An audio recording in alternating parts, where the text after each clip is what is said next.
In Evangelion's rich tapestry of religious symbolism, the parallels to the four horsemen of the apocalypse stand out as particularly significant. These harbingers of the end times find their counterparts in Anno's apocalyptic vision. This analysis will examine how Evangelion's narrative incorporates and transforms these biblical figures with esoteric framework. To understand the four horsemen of Evangelion, we must analyze them through multiple interpretive lenses: Kabbalistic correspondence, how each entity relates to the tree of life structure; theological symbolism, biblical and apocalyptic significance; narrative function, role in advancing Evangelion's eschatological themes; and lastly, visual representation, how Anno's imagery reinforces these connections. The White Horseman. I looked, and there before me was a white horse. Its rider held a bow, and he was given a crown, and he rode out as a conqueror bent on conquest. Revelation 6, verse 2. In Evangelion, Adam, the first angel, represents this horseman. His awakening triggered the second impact. Adam embodies the white horseman themes of conquest as the progenitor of angels who systematically attack humanity to reclaim Earth. According to the classified information documents, Adam is described as the first human being created by the first ancestral race, establishing his conquering nature as Earth's original inheritor. The White Horseman traditionally carries a bow, symbolizing distant conquest.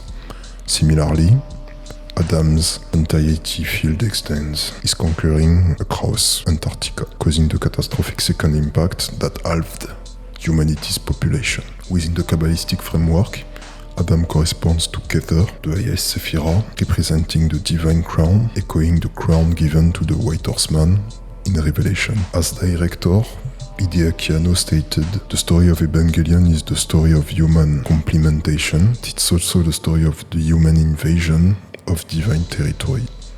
This perfectly captures the White Horseman's essence as both conqueror and harbinger. The Red Horseman. Another horse came out, a fiery red one. Its rider was given power to take peace from the earth and make people kill each other. To him was given a large sword. Revelation 6, verse 4.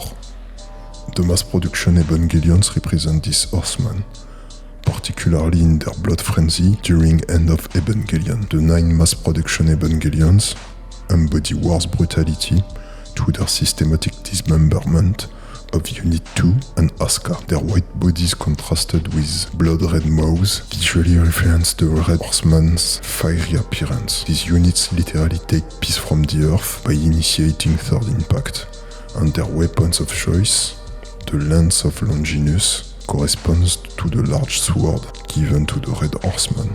In Kabbalistic terms, the mass production Evas correspond to Geburah, the Sephirah of judgment and severity, representing the breaking down of forms, which perfectly describes this Eva's role in dissolving 80 fields and individual identities during third impact. The Black Horseman. I looked, and there before me was a black horse.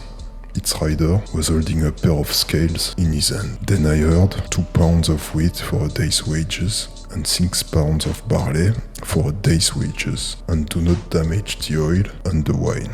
Revelation 6, verses 5 and 6. In Evangelion, Sile, the secret organization controlling world affairs after second impact, embodies this horseman. Sile represents the Black Horseman's control over resources and artificial scarcity, their manipulation of post-second impact recovery efforts, and monopolization of 80 field technology creates global inequality where the oil and wine, luxuries for the elite, remain protected while basic necessities are rationed.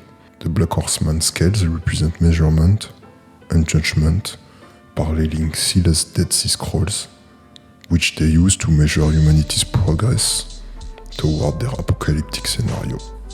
Kabbalistically, Sile corresponds to Bina, understanding beyond human comprehension, the great sea from which all forms emerge, paralleling Sile's plan to dissolve humanity in the sea of LCL. The Sile monolith inscription "Sound Only" reflects what Anno described as the voice of God without form, a direct parallel to the disembodied voice in Revelation that announces the Black Horseman economic proclamation. The Pale Horseman. I looked, and there before me was a pale horse.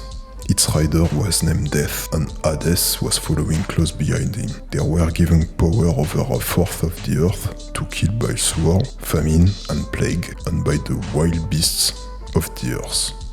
In Evangelion, Giant Ray, or Lilith, during third impact represents this horseman. Lilith serves as death incarnate, dissolving humanity's physical forms into LCL. Her pale, luminous form visually references the Greek word chloros, used in Revelation to describe the fourth horseman. Just as death is followed by Hades in Revelation, Ray's action lead to a new realm of existence, the Sea of LCL, where all souls are collected. In Kabbalistic terms, Ray corresponds to Malkuth, the final Sephirah, representing physical manifestation, the gathering place of all emanations, paralleling how Ray gathers all human souls. Anno himself stated that Ray is the character who brings to fruition the theme of return to nothingness, explicitly connecting her to the Pale Horseman's role as harvester of souls. The four Horsemen of Evangelion demonstrate Anno's sophisticated integration of biblical apocalypticism with psychological and esoteric themes. By mapping Adam, the mass production Evas, Sile, and Ray onto the four horsemen, Evangelion creates a multi-layered eschatology that explores both external catastrophe and internal transformation. This analysis demonstrates how Evangelion transcends simple religious reference to create a coherent eschatological framework that bridges Eastern and Western mystical traditions while exploring the fundamental human questions of existence, consciousness, and transcendence.